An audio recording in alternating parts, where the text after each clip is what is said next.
Okay. My name is Susan Steinman, and my son has Crohn's disease.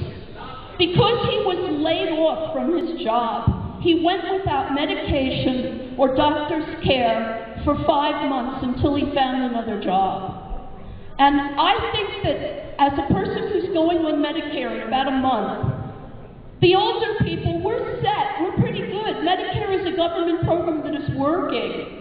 It's the younger people that are being, the younger people with young families. Now here's my point. If my son had gone out of remission and had gotten colon cancer because of his Crohn's disease, there would have been 5 people that would have had to go on government support. My son, his wife, and my 3 grandchildren. Okay? To keep him healthy, health insurance for one person is a lot cheaper than supporting the whole family when the breadwinner gets sick. So what I want to know is, what is the health care bill that's proposed going to do for young families and people that lose their insurance when they lose their job? Thank you. Thank you.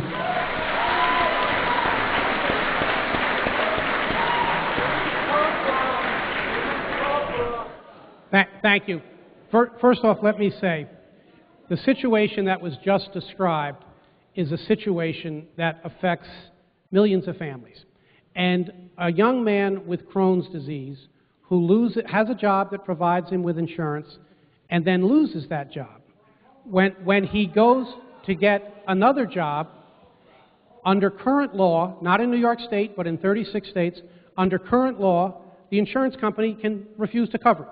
That would be considered a pre-existing condition, and the insurance company would simply say, sorry, you're out of luck, you got a pre-existing condition, we're not going to cover you. As I say, not in New York. New York has a law against that. What this legislation would do is it would prohibit insurance companies from barring someone with a pre-existing condition from being insured. That's a good thing.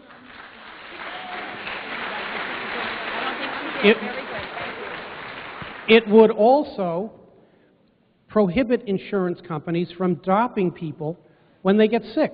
Right now, every day, insurance companies, somebody makes a claim, the insurance company cancels the insurance.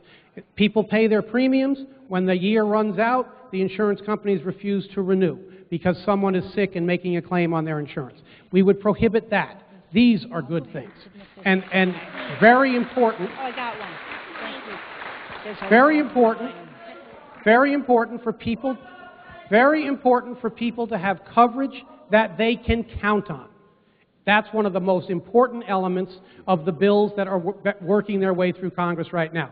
With respect to someone who, as was just outlined, who had a job, lost his job, has an illness, that person would be eligible now because of the Recovery Act, would be eligible for extended COBRA, and with the federal government paying 65% of that COBRA, so that if people lose their jobs, they also don't lose their health insurance.